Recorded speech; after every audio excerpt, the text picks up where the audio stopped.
So we're going to talk about beyond capitalism, right? So everybody thinks, or a lot of people think, that capitalism is like the fundamental structure, right? It all leads back to capitalism, all leads back to capitalism. But capitalism itself is a part of an even greater structure. In the current era, right, the superstructure has reshaped itself into an economic and political model that ensures control remains in the hands of the elite, right? The structure is no longer feudal lords or divine rulers. It's corporate monopolies, financial surveillance, and AI-driven governance that dictate economic and social reality. Here's the fundamental flaw in every revolution. The oppressed become the new rulers once they seize power. The workers who fight for better conditions eventually create structures to entrench new hierarchies, right? The rebels who seek freedom ultimately reinforce the control system by giving it a new shape. But here's the takeaway I want y'all to have. The system doesn't fear revolution. It relies on revolution, right, to refresh its legitimacy and to keep people trapped in the struggle. So the loop follows a predictable path where each solution simply shifts the power structure, right? So we start with market freedom. You can build wealth through hard work and innovation. Sounds right. Capitalism encourages markets but allows monopolies to form. And wealth concentrates and workers lose power, right? That's the final result of that.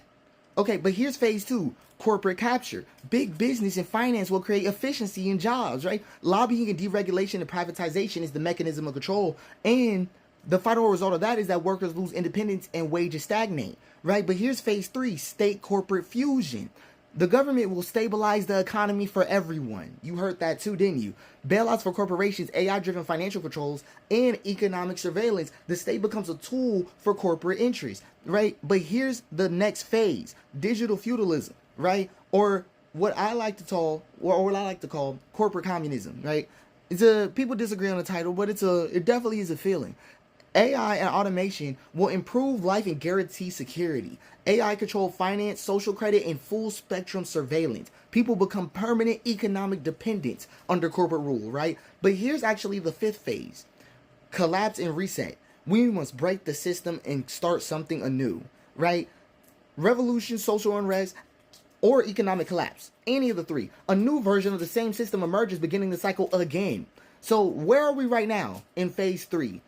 State and corporate fusion, right? Moving into phase four, corporate socialism is morphing into digital feudalism, where workers are economically and socially locked into a controlled financial system with no escape, right? But here's why it works for the ruling class. If workers comply, they are extracted from. If workers resist, they justify new control measures. If workers revolt, the system reshapes and refreshes itself. Do you see the greater structure that contains capitalism? Here's the ultimate trick. The illusion that revolution or resistance will break the cycle when in reality, it merely resets it. So here's how rebellion feeds the system, right? Like the mythological battle between God and Satan, resistance often strengthens what it opposes, right? So capitalism versus socialism, the real struggle is between centralized and decentralized economic control, not left versus right. Workers versus corporations, the middle class exists as a buffer to absorb unrest, preventing true economic shifts, right? AI as a tool of liberation, it is more likely to become an instrument of total economic surveillance. Here's the paradox.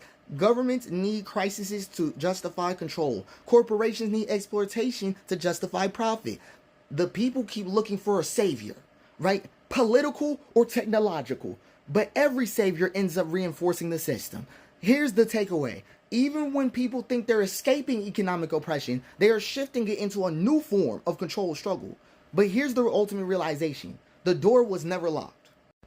The only true way out, right, is not through conquest or really even through revolution, but it's through rejecting struggle itself. Money is a construct, so why fight for more of it in a system designed to extract from you? Corporations manufacture artificial needs, so why pursue the illusion of material security? Governments require obedience, so why keep looking to them for solutions? Breaking the cycle of the greater superstructure that capitalism is contained in is about decentralizing economic control permanently,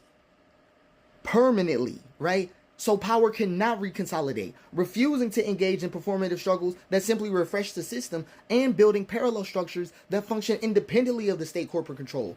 The real issue is that people need to let go of their fight for meaning, or they will always seek struggle, unknowingly fueling the superstructure.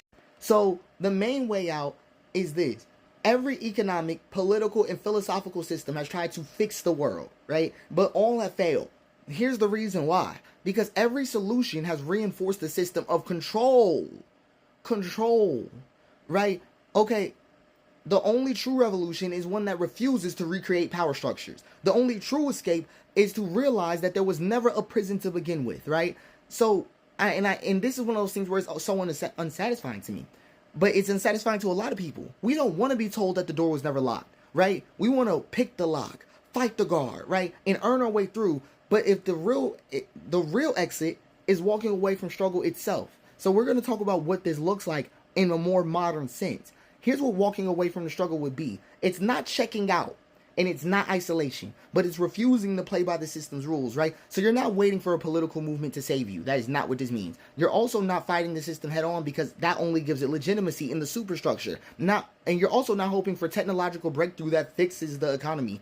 Here's what it means. Creating parallel systems of economic and social survival that do not rely on corporate state control. Practicing controlled disengagement. Minimizing participation in financial surveillance, in corporate debt traps, and in extractive economic models. And focusing on decentralized, self-sustaining structures that prevent power from re-centralizing in a new form. Breaking the superstructure loop means withdrawing consent from the system in a way that renders it irrelevant.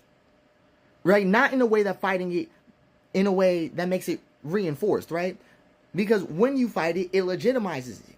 So what does this look like in daily life?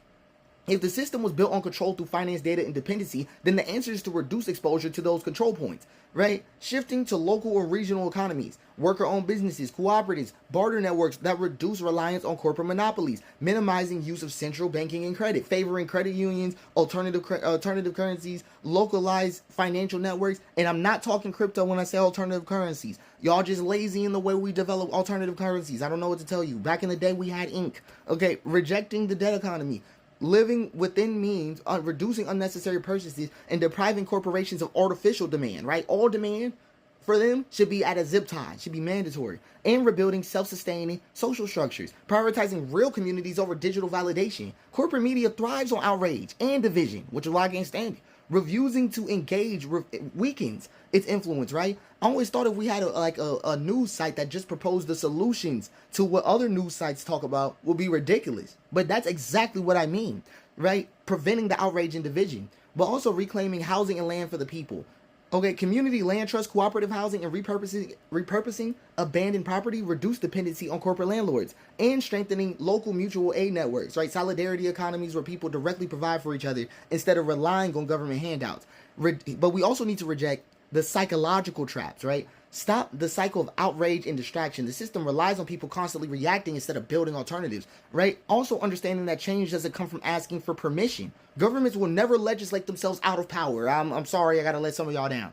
And also seeing the illusion of material scarcity. Most struggle is artificially engineered to keep people in survival mode. The more people that step out of dependency on that system, the less power that has, right? But what happens if enough people do this?